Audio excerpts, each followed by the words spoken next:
So I once saw today's passage on a billboard. It was advertising a bail bondsman that said, "And the truth will set you free." Now, while a very funny billboard, I don't think that this is what Jesus was intending when he said this in the book of John. So today, let's see what God has to say for us today and what he really means in verses 31 and 32 of chapter 8. So we're going to be reading from the book of John, chapter 8, verses 31 and 32, specifically in the ESV. So Jesus said to the Jews who had believed in him, "If you abide in my word, you are truly my disciples, and you will know the truth, and the truth will set you free." So here's the one big idea for us today. Cling to Jesus and believe. Cling to Jesus and believe. Cling to Jesus and believe. Of who he says he is and who he says we are in him. So before we dive into application, let's look at the context of what's going on in this chapter, because it helps us know how to apply this passage as well.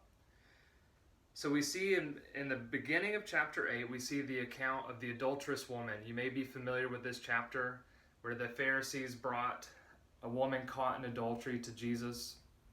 And Jesus famously said, "He who is without sin, cast the first stone." We saw all the Pharisees drop their stones. And Jesus said to the woman, "Go now and leave your life of sin." Now, sandwiched in between verses 31 and 32, in the account of the adulterous woman, we see the Pharisees disputing who Jesus says he is. So look with me today in the same chapter, but specifically in verses 13 and 14.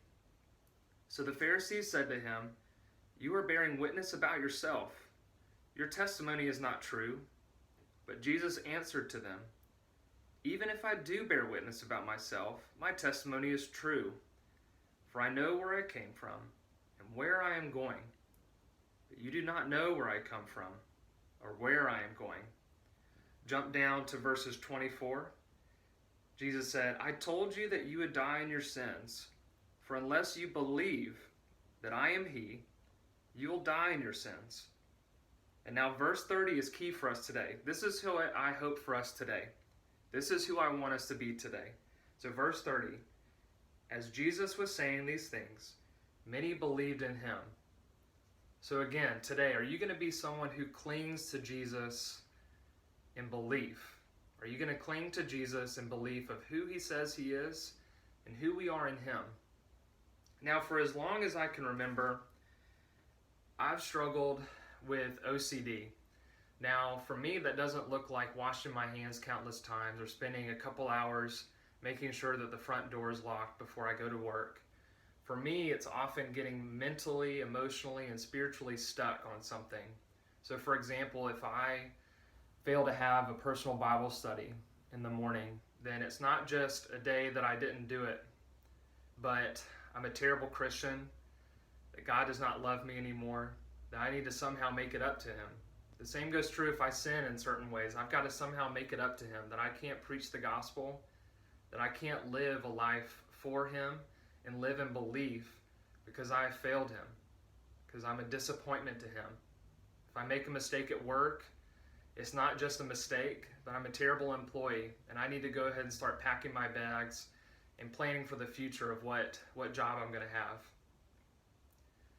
But I rejoice in a passage like this, because 10 times out of 10 I can read this and I see that Jesus says, "If you cling to me, then you are truly my disciples, and I will know the truth, and the truth will set me free." So often these things just aren't true when it comes to OCD in my life. So I will often look at this passage and I will rejoice and I'll be glad in it. So today I want to ask you, are you going to be someone who clings to Jesus in belief of who he says he is and who he says we are in him? In what way are you failing to believe in what Jesus says?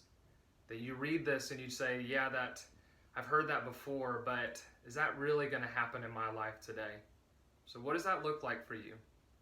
Where are you distrusting Jesus? And oftentimes when we distrust Jesus, it becomes in us wanting to take control in our own lives. Are there certain things that you're believing about your life? Are you believing that you can't share the gospel unless you get yourself right? Nevertheless, God says that we have already been set free, that we can live in the truth of who he says he is. So today, I want to call us to remind ourselves today to cling to Jesus in belief. Cling to Jesus in belief of who he says he is and who he says we are in him.